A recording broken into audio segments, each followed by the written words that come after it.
నమస్తే, welcome to our channel. ఇవాళ సైకోవేదిక్ child councillor Kalyan తేనెటి గారు మనతో ఉన్నారు.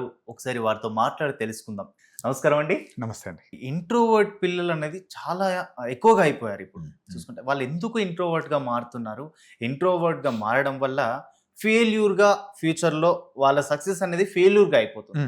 సో ఫెయిల్యూర్ అనేది ఎక్కువగా ఫెయిల్యూరిజం అనేది ఎక్కువగా అట్రాక్ట్ చేసుకుంటున్నారు వాళ్ళు. సో దాని ద్వారా నిన్నటికి నిన్న ఇంటర్ రిజల్ట్స్ వస్తే రిజల్ట్స్ రాకముందే నాకు రిజల్ట్స్ ఏ విధంగా వస్తాయో, ఒక మార్క్ తగ్గినా నా పేరెంట్స్ ఏమంటారో అనే విధంలో ఆ అబ్బాయి ముందుకు ముందే సూసైడ్ చేసుకున్నాడు. సో రిజల్ట్స్ వచ్చాక చూస్తే టాప్ ర్యాంక్ లో ఉన్నాడు. సో ఎలా అధిగమించాలి? అసలు ఎందుకు ఇంతలా అయిపోతున్నారు? పేరెంట్స్ తప్ప లేకపోతే పిల్లలు తప్ప? బేసికల్గా ఇది పిల్లల్ని 5 కేటగిరీ డివైడ్ చేయాలి. అంటే పిల్లలు ఫస్ట్ చెప్పగానే వినే స్టేజ్ ఒకటి ఉంటుంది. వీళ్ళు బెస్ట్ సేఫ్ ఇలాంటి వాళ్ళు పిల్లలు ఒకవేళ వీడియో చూస్తుంటే వాళ్ళ పేరెంట్స్ చాలా అదృష్టవంతులు. కానీ అలానే ఉండరు. వాళ్ళు స్టేజ్ 2కి వెళ్తారు. వాళ్ళు స్టేజ్ 2 అంటే నువ్వు చెప్పేది ఇన్ఫ్లుయెన్స్ అయ్యి రిసీవ్ చేసుకుని వీళ్ళు ఎంత నాలెడ్జ్ పెంచుకుంటారంటే ఆపోజిట్ వాళ్ళని కూడా ఇన్ఫ్లుయెన్స్ చేసే కెపాసిటీ వస్తుంది. వీళ్ళు బెస్ట్. థర్డ్ కేటగిరీ మీరు చెప్పేది వాళ్ళు బయటికి మాట్లాడరు, సైలెంట్ ఉంటారు, సైలెంట్ కిల్లర్. ఎందుకు అలా ఉంటారంటే కంపల్సరీ ఇది వాళ్ళ పేరెంట్స్ వాళ్ళు పెరిగిన వాతావరణం ఇన్ఫ్లుయెన్స్ అయ్యి ఖచ్చితంగా తీరుతుంది. దీనికి డౌట్ లేదు. ఎందుకంటే చైల్డ్ సైకాలజీలో ఎరిక్సన్ అలా చాలామంది ఒక 6 to 7 దిగ్గజాలు ఉన్నారు. వాళ్ళు ఒక మెథడాలజీ పెట్టేశారు. కోపం వచ్చిందా ఈ సిస్టమ్ని ఫాలో అవ్వండి. ఇది ఫారిన్ కంట్రీలో ఇంకా దారుణంగా ఉంటాయి. మీరు అబ్జర్వ్ చేస్తుంటే వాళ్ళకి డ్రగ్స్ కానీ నాలెడ్జ్ టెక్స్ట్ రూపంలో కావడం వీడియో రూపంలో వస్తాయి. అంటే నార్మల్ డిజిటల్ ఈ దానికే మనం తట్టుకోవట్లేదు.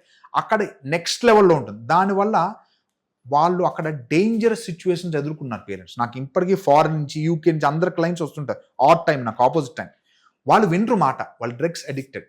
వాళ్ళు ఏంటో ఒక స్టేజ్ తర్వాత ఇంట్లో ఉండకూడదు.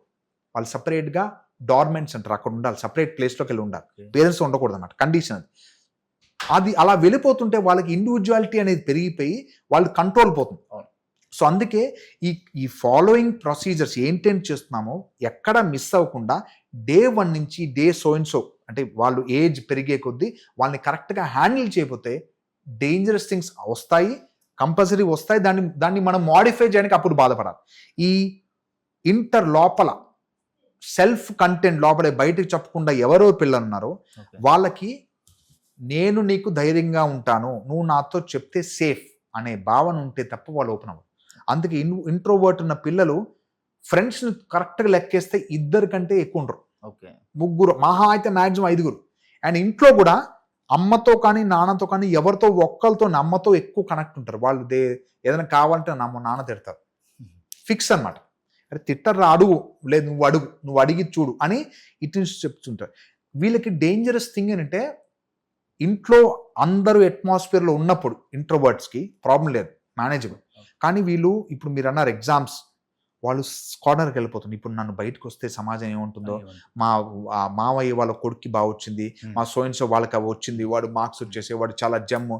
వీళ్ళు ఏం చేస్తారంటే ఈ రియాక్షన్ని తట్టుకోలేక సూసైడ్ కానీ, కోసేసుకోవడం కానీ, మెడిసిన్స్ వేసుకోవడం కానీ ఇవన్నీ చేస్తుంటారు. అందుకే వీళ్ళకి ఎప్పుడూ భావన కలిగించాలి, I am there, don't worry. వీళ్ళకి పొరపాటుగా ఇలాంటి వాళ్ళ ఫ్రెండ్స్ ఎవరో వీడియో చూస్తే, నాన్న ప్లీజ్ మీరు అందరూ వాళ్ళకి ధైర్యంగా ఉండండి, నాన్న నీకేం ప్రాబ్లం రే, నీకేం కాదు, ఐమ్ దేర్ అనే ధైర్యాన్ని ఇలాంటి ఫ్రెండ్స్కి ఆ ఫ్రెండ్స్ ఇస్తే వాళ్ళకి పేరెంట్స్ కొంతమంది మాట్లాడరు కాబట్టి ఈ ఫ్రెండ్స్ దానికి వెళ్ళి చెప్పి కొంతవరకు సొల్యూషన్ ఇచ్చే ఛాన్స్ ఉంటుంది. Right, thank you so much.